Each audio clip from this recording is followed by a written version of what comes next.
Hello, my name's Thomas Kay. I'm creating sound effects for the two-player puzzle game ibb&obb by Sportweed, which is currently in development. In the game, the players encounter structures that can be destroyed by solving a puzzle. I thought it might be interesting to show my general approach to creating the explosion sound that will accompany this event. The sound is mostly the product of synthesis, with some layered real-world recordings for additional detail. I'm using Ableton Live here, and the core sounds of the explosion all come from Operator, which is a frequency modulation synth. First I'll create the bassy rumble of the explosion. Here I'm switching the waveform to white noise and extending the release portion of the sound to give it a longer tail.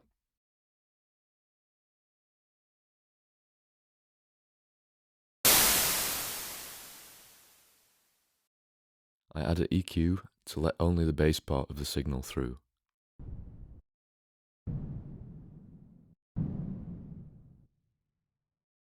I want to automate the volume of the track. I add a utility device and automate the gain on that so that I can keep the track level free for balancing the mix later.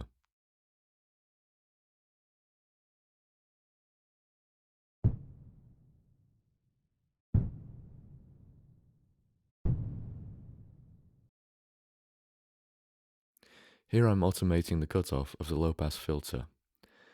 At the beginning of the sound, it lets more treble through, but very quickly drops down to a lower level. This helps create a kind of punch.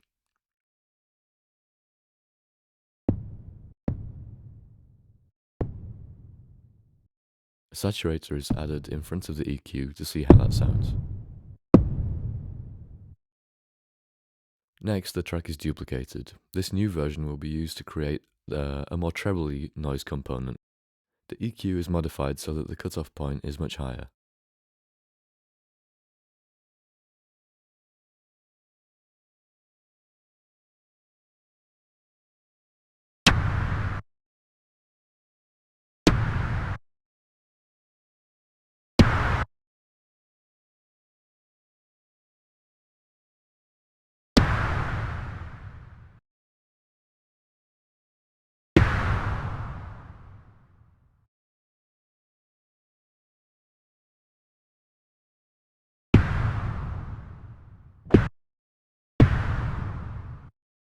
Here, a reverb send is being created to give a longer and slightly more lifelike tail to the noisy track.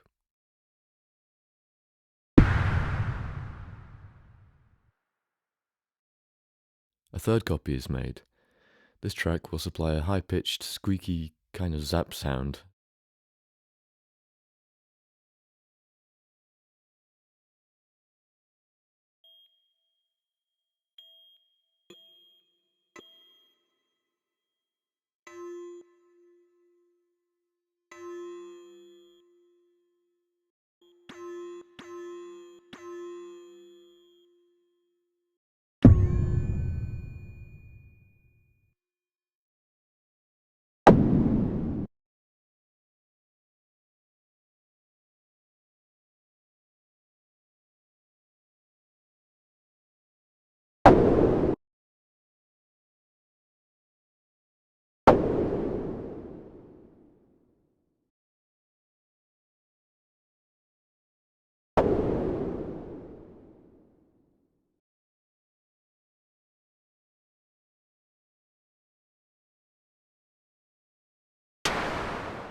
Here I'm adding a compressor. The compressor uses the bassy track as a sidechain input.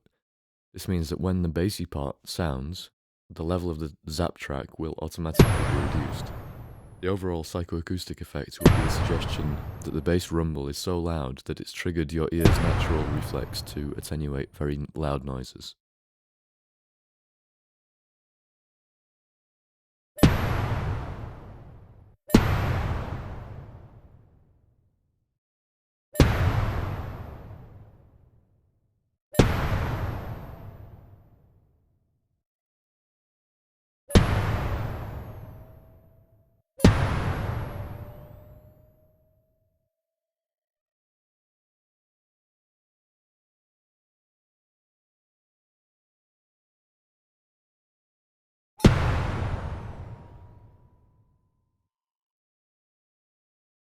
Next, I'm adding tracks that give the suggestion of falling debris after the body of the explosion. These recordings were made by pouring dried lentils onto different surfaces.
This section was created by pouring lentils through a bag of empty wine bottles.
that's where I'll end it. Thanks for watching, and look out for ib and obb later this year.